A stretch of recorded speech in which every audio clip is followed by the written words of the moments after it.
মুভির নাম হলো ক্যাশ আউট।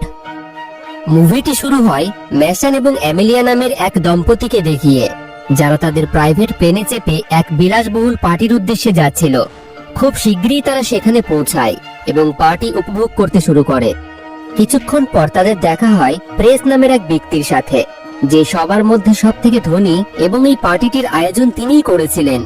কথায় কথায় মিশন জানায় তার কাছে অনেক গাড়ির কালেকশন রয়েছে এবং সে গাড়ির কালেকশন করতে ভীষণ পছন্দ করে। এটা শুনে প্রেসও খুবই খুশি হয়ে যায়, কারণ তারও একই শখ ছিল। তার কাছেও পৃথিবীর সব থেকে দামি দামি কিছু গাড়ির কালেকশন ছিল। এরপর প্রেস ম্যাসন এবং এমিলিয়াকে তার প্রাইভেট গ্যারেজে নিয়ে যায়, যাতে সে তার নিজের গাড়ির কালেকশন দেখাতে পারে। সেখানে প্রেস তার সবচেয়ে প্রিয় গাড়ি দেখায়, যার দাম প্রায় $200 মিলিয়ন। এই গাড়ি দেখে ম্যাসন ও এমিলিয়া সেটার ভিতরে বসতে চায়, যাতে গাড়িটিকে ভিতর থেকে দেখতে পারে। প্রেসও তার অনুরোধ মেনে নেয় এবং গাড়িতে বসার অনুমতি দিয়ে দেয়। গাড়িতে বসার সঙ্গে সঙ্গেই এমিলিয়া লিংক নামের এক হ্যাকারকে সিগন্যাল দিয়ে দেয়। সিগন্যাল পাওয়া মাত্রই লিংক গ্যারেজের সব লাইট বন্ধ করে দেয় এবং এই সুযোগে ম্যাসনের লোকজন প্রেসের উপর গান পয়েন্ট করে তাকে মাটিতে শুয়ে পড়তে বলে এবং এটার সুযোগ নিয়ে ম্যাসন তৎক্ষণাৎ গাড়িটিকে চালু করে সেখান থেকে চলে যায়। এবং এখানে আমরা জানতে পারি ম্যাসন ও এমিলিয়া আসলে প্রফেশনাল চোর এবং এই পার্টিতে তাদের আসার উদ্দেশ্যই ছিল ওই গাড়িটিকে চুরি করা।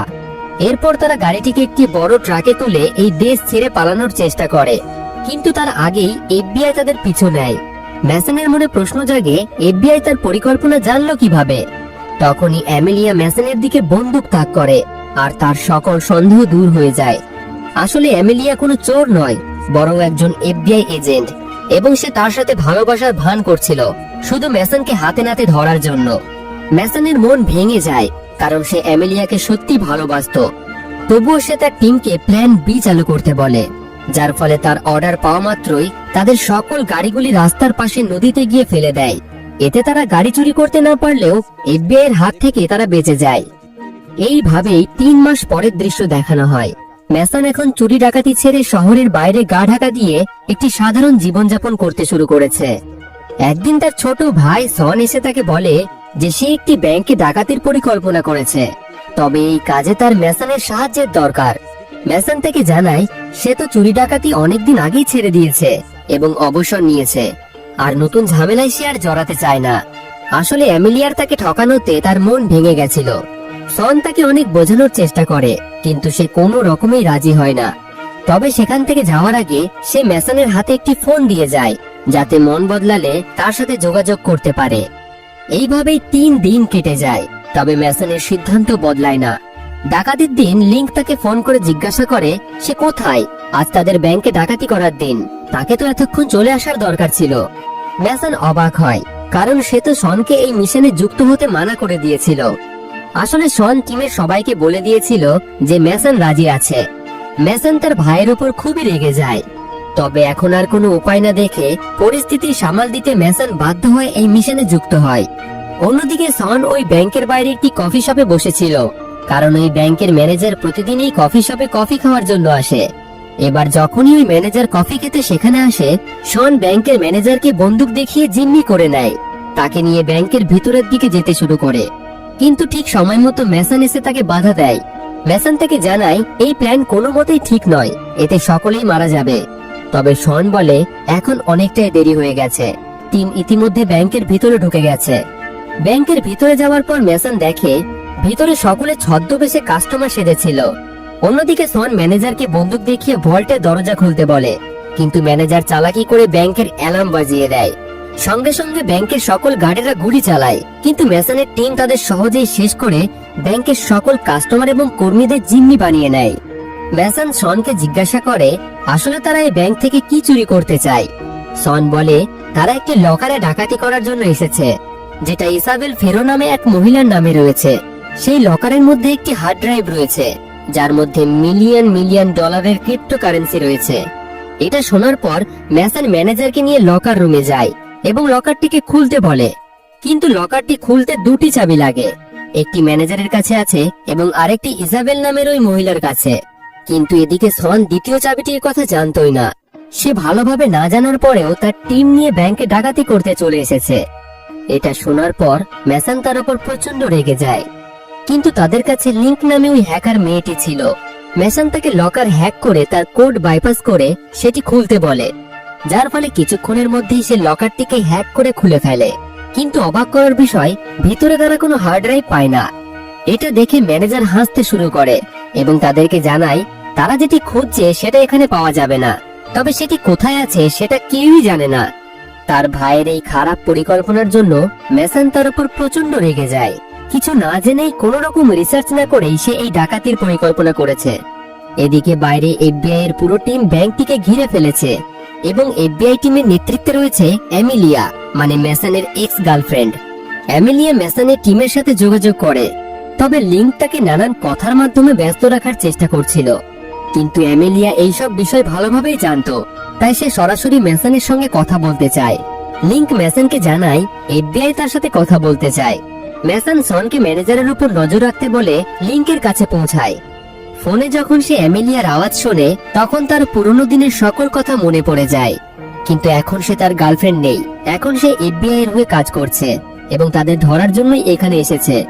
ম্যাসন তার সাথে নেগোসিয়েট করতে শুরু করে। সে সরাসরি এমিলিয়াকে জানায় এফবিআই টিমকে তাদের থেকে 50 ফুট দূরে সরিয়ে রাখতে, নইলে সে সকল জিম্মিদের একে একে হত্যা করতে শুরু করবে।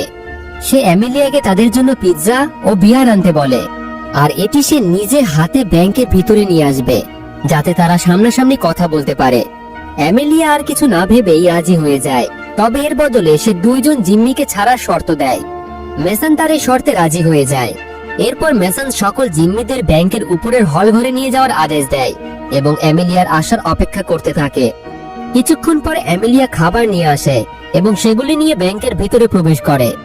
এতদিন পর এমিলিয়াকে সামনাসামনি দেখে ম্যাসন খুবই খুশি হয় এবং পুরনো সেই ভালোবাসার কথা তার মনে পড়ে যায়। তবে এমিলিয়া তার এইসব কথায় গুরুত্ব দেয় না, তাকে তার টিম নিয়ে আত্মসমর্পণ করতে বলে। কিন্তু ম্যাসন তার কথায় রাজি হয় না এবং এমিলিয়াকে বাইরে বার করে দেয়। ম্যাসন সবাইকে খাবার দেওয়ার পর তার কথা মতো 2 জনকেই ছেড়ে দেয়। কিন্তু অন্যদিকে এমন একটা ঘটনা ঘটে যায় যেটা কেউই আশা করেনি। হঠাৎই ম্যানেজার শনের উপর আক্রমণ করে তার বন্দুক কেড়ে নিয়ে পালিয়ে যায়। ম্যাসন তাকে তাড়া করে এবং ব্যাংকের এদিক ওদিক পিছু করার পর অবশেষে ম্যানেজারকে ধরেও ফেলে। এরপর সে ম্যানেজারকে ইসাবেলের সম্পর্কে জিজ্ঞাসাবাদ করতে শুরু করে। ম্যানেজার তাদেরকে জানায় ইসাবেল ফেরো কোনো সাধারণ মহিলা নয়, এই দেশের সবচেয়ে বড় গ্যাংস্টার অ্যাবিলের স্ত্রী। সে খুবই খতরনাক ও পাওয়ারফুল একজন ব্যক্তি। দেশের বড় বড় পলিটিশিয়ানদের সাথে তার পরিচয়। হয়তো ওই হার্ড ড্রাইভে ক্রিপ্টোকারেন্সির সাথে দেশের পলিটিশিয়ানদের সকল বেআইনি কাজের প্রমাণ থাকতে পারে। আর যদি ওই প্রমাণ মানুষের সামনে উঠে আসে তাহলে দেশের সরকার বিপদে পড়ে যাবে। ম্যানেজার তাদেরকে আরো জানায় হয়তো এই ব্যাংকের কোনো গোপন ঘর রয়েছে যেখানে ওই হার্ড ড্রাইভ লুকিয়ে থাকতে পারে। যদিও বা এই সবকিছু জানার পরেও ম্যাসন ওই হার্ড ড্রাইভটিকে চুরি করার সিদ্ধান্ত নেয়, কারণ এই হার্ড ড্রাইভের মাধ্যমেই তারা সরকারকে ব্ল্যাকমেল করে এখান থেকে বেরোতে পারবে। এখন এটাই তাদের কাছে একমাত্র পথ। ঠিক তখনই ব্যাংকের বাইরে বেশ কিছু কালো গাড়ি এসে থামে। গাড়িতে ছিল অ্যাবিলের আইনজীবী অ্যালেক্স। সে এমিলিয়াকে এক প্রকার ওয়ার্নিং দিয়ে জানায় যদি সে 1 ঘন্টার মধ্যে এই ডাকাতদের ধরতে না পারে তাহলে ইউএস আর্মি এই মিশন নিজের হাতে তুলে নেবে। এমিলিয়া বুঝতে পারে না এই ব্যক্তি আসলে কে। সে তার উচ্চপদস্থ অফিসারকে ফোন করে এ সম্পর্কে জানতে চাইলে তিনি জানান অ্যালেক্স হলো অ্যাবিলের পার্সোনাল আইনজীবী। অ্যাবিলের কাছে এদেশের পাওয়ারফুল পলিটিশিয়ানদের সাপোর্ট রয়েছে, তাই তাদের এতে কিছু করার নেই। যত তাড়াতাড়ি হোক সে যেন ওই ডাকাতদের গ্রেপ্তার করার চেষ্টা করে, তা না হলে আমেরিকান আর্মি ব্যাংকে প্রবেশ করবে এবং এতে সাধারণ মানুষের প্রাণ যেতে পারে। এদিকে ম্যাসনের টিম ব্যাংকের দেওয়াল ভেঙে গোপন ঘর খুঁজতে শুরু করেছে। তবে একটি দেওয়াল ভাঙতে না ভাঙতেই তাদের সামনে আরো একটি দেওয়াল আসে। এইভাবেই কিছু সময় কেটে যাওয়ার পর বাইরে আর্মি প্রস্তুত হয়ে যায় ব্যাংকের ভিতরে প্রবেশ করার জন্য। এটা দেখে এমিলিয়া ম্যাসনকে কল করে আত্মসমর্পণ করতে বলে। যদি একবার ইউএস আর্মি ব্যাংকের ভিতরে প্রবেশ করে তাহলে তাদের বাঁচা মুশকিল হয়ে পড়বে। তখনই ম্যাসনের মাথায় একটি বুদ্ধি আসে, মিডিয়াতে এই খবর ছড়িয়ে দাও যে আর্মি ব্যাংকে আক্রমণ করতে চলেছে। যদি একবার এই খবর মিডিয়াতে ছড়িয়ে পড়ে তাহলে ইউএস আর্মি কোনো রকম অ্যাকশন নিতে পারবে না। এমিলিয়া তাই করে। কিছুক্ষণের মধ্যেই ব্যাংকের বাইরে মিডিয়া এসে পৌঁছায়, যার ফলে এই খবর পুরো দেশে আগুনের মতো ছড়িয়ে যায়। এদিকে এফবিআই অফিসার এমিলিয়ার উপর খুবই রেগেছিল। সে নাকি ডাকাতদের ধরতে ব্যর্থ হয়েছে, এই কারণেই তাকে এই মিশন থেকে তারা সরিয়ে দেয়। এরপর তারা সরাসরি ডাকাতদের সাথে যোগাযোগ করে এবং তাদেরকে সরাসরি ওয়ার্নিং দিয়ে জানায় যদি তারা 10 মিনিটের মধ্যে ব্যাংকের বাইরে তাদের কাছে আত্মসমর্পণ না করে তাহলে আর্মি ব্যাংকের ভেতরে প্রবেশ করবে। কিন্তু তখনই অবিশ্বাস্য একটি ঘটনা ঘটে। দেওয়াল ভাঙতে ভাঙতে শন এমন একটি রুমে গিয়ে পৌঁছায় যেখানে ব্যাংকের সকল ডেটা হার্ড ড্রাইভে স্টোর করা ছিল, এবং এখানেই তারা ইসাবেল ফেরোর সেই হার্ড ড্রাইভটিও পায়। মেসন লিংককে এটিকে হ্যাক করে খুলতে বলে, তবে লিংক তাকে জানায় এই সিকিউরিটি খুবই জটিল, এর জন্য বেশ কিছু সময় লাগতে পারে। কিন্তু তাদের হাতে আর সময়ই ছিল না। বাইরে ইউএস আর্মি ভিতরে ঢোকার জন্য প্রস্তুত ছিল। মেসন একটি পরিকল্পনা করে, সে সময় বাঁচাতে জিম্মিদের ছেড়ে দিতে বলে। একে একে তার টিম সকল জিম্মিদের ছেড়ে দিতে শুরু করে যাতে লিংক হ্যাক করতে আরো বেশি সময় পেয়ে যায়। সব জিম্মিদের ছেড়ে দেওয়ার পর সেই ব্যাংকের ম্যানেজারকেও ছেড়ে দেওয়া হয়। মেসন তার টিমকেও একে একে আত্মসমর্পণ করতে বলে। এরপর একে একে তার টিমও সারেন্ডার করে। সবাই ব্যাংকের বাইরে চলে আসলেও মেসন এবং লিংক এখনো ভিতরেই থাকে। এটা দেখে এফবিআই অফিসারের প্রচন্ড রাগ হয়। হাতে তাদের আর সময় নেই, যার ফলে সে আর্মিকে আদেশ দেয় ব্যাংকের ভিতরে প্রবেশ করতে, এবং মেশনকে দেখা মাত্রই তারা যেন তাকে গুলি করে হত্যা করে দেয়। আদেশ পাওয়া মাত্রই আর্মিরা ব্যাংকের ভিতরে প্রবেশ করে, চারিদিকে মেশনকে খুঁজতে শুরু করে। খুঁজতে খুঁজতে তারাও সেই গোপন রুমে গিয়ে পৌঁছায় যেখানে মেসন হাতে বম নিয়ে দাঁড়িয়েছিল। সাথে সাথেই তাদের কিছু চিন্তা ভাবনা করার আগেই সে বিস্ফোরণ ঘটিয়ে দেয়, যার ফলে মেসন সহ সকল আর্মিরাই সেই বিস্ফোরণে মারা যায়।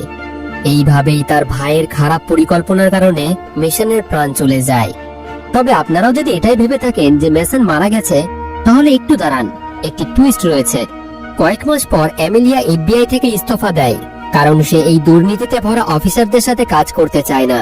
কাজ ছেড়ে দিয়ে সে ছুটি কাটাতে একটি প্রাইভেট আইল্যান্ডে চলে যায়, এবং এখানেই আমরা মেসনকে দেখি। সে আগে থেকেই তার জন্য অপেক্ষা করছে। এখানেই আমরা জানতে পারি তারা দুইজনেই প্রথম থেকেই এটা পরিকল্পনা করেছিল, এবং গাড়ি চুরির ঘটনাটা ইচ্ছাকৃতভাবে তারা ফেল করেছিল যাতে এফবিআই এমিলিয়াকে বিশ্বাস করে। এরপর ফ্ল্যাশব্যাক দেখানো হয়। বিস্ফোরণের কিছুক্ষণ আগে মেসন আর্মির সামনে একটি ডিমান্ড রাখে যে সে অ্যাবিলের আইনজীবী অ্যালেক্সের সাথে দেখা করতে চায়। এফবিআই সৈনিকদের বাঁচানোর জন্য তার এই কথা মেনে নেয়। এছাড়াও সে সকল এভিডেন্স মানে ওই হার্ড ড্রাইভটি তার কাছেই ছিল। অ্যালেক্স তার সাথে দেখা করতে আসে। মেসন অ্যালেক্সের সামনে একটি প্রস্তাব রাখে, যদি সে তার অ্যাকাউন্টে $500 মিলিয়ন না দেয় তাহলে এই সকল প্রমাণ সে মিডিয়ার হাতে তুলে দেবে। তাদের একটি নতুন পরিচয়ও বানিয়ে দিতে হবে যাতে তারা এই নতুন পরিচয়ের সাথে একটি নতুন জীবন শুরু করতে পারে। এবার যেহেতু অ্যাবিলের অপরাধের সকল প্রমাণ মেসনের কাছে ছিল, তাই বাধ্য হয়ে তাকে রাজি হতে হয়। তা না ছাড়া অ্যাবেল সহ সরকারের সকল পলিটিশিয়ানদেরই জেলে যেতে হতো। এরপর তারা ব্যাংকে বিস্ফোরণ ঘটায় যাতে সকলের মনে হয় এই বিস্ফোরণে তারা মারা গেছে। তবে আসলে এই বিস্ফোরণের আগে তারা ব্যাংক থেকে বেরিয়ে গেছিল। শেষমেশ মেসন এবং এমিলিয়া নতুন পরিচয় নিয়ে নতুন ভাবে জীবন শুরু করে দেয়। ভিডিওটিকে একটি লাইক এবং বন্ধুদের সাথে শেয়ার করতে ভুলবেন না। আর এই রকম মুভি এক্সপ্লেন শোনার জন্য আমাদের চ্যানেলের সাথে জুড়ে থাকুন আর দেখতে থাকুন ফিল্মি গপ্প, the channel of movie lovers.